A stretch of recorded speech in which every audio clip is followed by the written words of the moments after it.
አሁን የፊት ለፊታችን የምናከብረው በዓል ታኅሳስ 19 ላይ ላምጣችሁ። ታኅሳስ 19 እንደምታውቁት የቅዱስ ገብርኤል ዓመታዊ ክብረ በዓል ነው።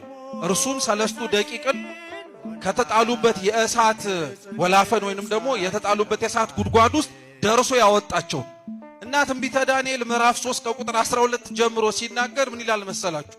ናቡከደነጾር 3ቱን ወጣት ሕፃናት እሳት እንዲጣሉ እሳት ጉድጓድ አስሞልቶ ከጣላቸው በኋላ ከመካከል ከእሳቱ ውስጥ ሆነው እርሱ ብቻ 4ኛ ሰው ተጨምሮ ሲመለከት ወይም ሲመላለስ ያይ ነበር።